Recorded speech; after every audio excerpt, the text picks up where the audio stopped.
Tu penses parler français? Attends de découvrir qu'un torchon sert à laver le sol en Belgique, qu'un char n'est pas un tank au Québec et qu'en Suisse, on compte jusqu'à 80. Aujourd'hui, on explose les clichés. Bienvenue dans le tour du monde des accents, des mots et des malentendus de la francophonie. Le français est parlé par plus de 321 millions de personnes dans le monde. C'est la 5e langue la plus utilisée à l'échelle planétaire, répartie sur 5 continents et co-officielle dans plus de 30 pays. Mais ce n'est pas le même français partout. On partage une grammaire, oui, mais les mots, les expressions, les sons, les rythmes changent totalement d'un pays à l'autre. Dans cette vidéo, on va voyager à travers 4 grandes régions francophones: la France, la Belgique, la Suisse et le Québec. Tu vas découvrir 20 mots ou expressions qui ne veulent pas du tout dire la même chose selon l'endroit où tu les entends. Et reste jusqu'au bout. On testera ta compréhension avec un quiz rapide. En France, on pense parler le français standard. Mais ce standard n'est qu'une variété parmi d'autres. Prends le mot « bagnole ». En France, ça veut dire « voiture ». En Suisse, on n'utilise jamais ce mot. Autre exemple, « gosse ». En France, c'est un enfant. Mais au Québec, ça désigne les testicules. Et si tu parles de torchon en France, tu parles d'un chiffon pour essuyer la vaisselle. Mais en Belgique, un torchon, c'est pour laver le sol. Enfin, en France, de portable veut dire téléphone mobile. En Suisse, on dira plutôt un attel. En Belgique, on parle un français familier, chantant, avec des expressions uniques. Par exemple, un cornet, c'est un sac en plastique ou un cornet de frites. Mais en France, un cornet, c'est pour la glace. Quand il pleut très fort, on dit qu'il drache. Pour dire 70 ou 90, les Belges disent 70 et 90.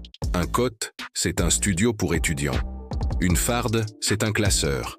On dit aussi « aller à la toilette », toujours au singulier, ce qui surprend beaucoup de Français. Et si on te dit « à tantôt », ça veut dire « à tout à l'heure ».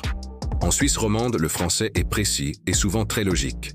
Pour les nombres, on dit 70 pour 70, 80 pour 80, mais seulement dans certains cantons, et 90 pour 90.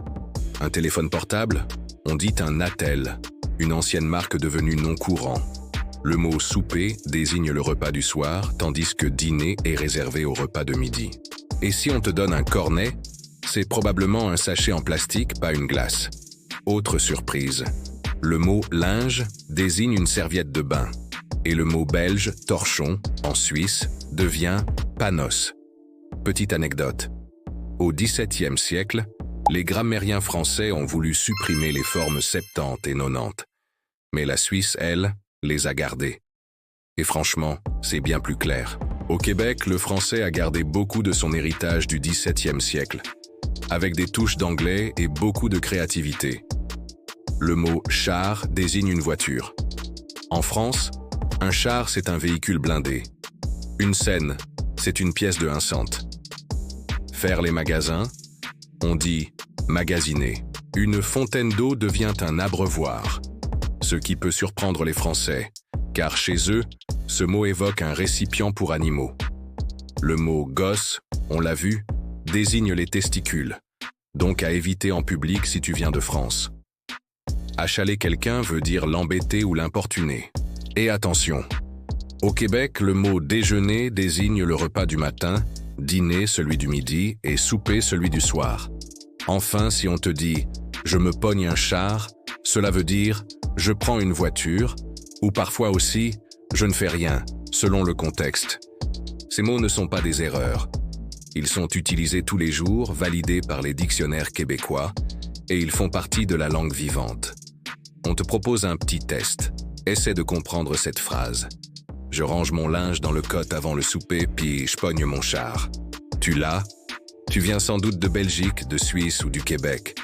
Et celle-ci, il drache si fort que j'ai perdu mon attel. Si tu as compris, c'est que tu as un bon niveau en français de Belgique et de Suisse. Alors, combien de phrases as-tu comprises? Dis-le en commentaire. Le français n'est pas une langue figée.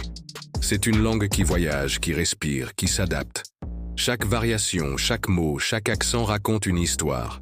Et si au lieu de vouloir corriger ces différences, on apprenait à les célébrer? Si tu as aimé ce voyage dans la francophonie, Abonne-toi à Le Sais-tu.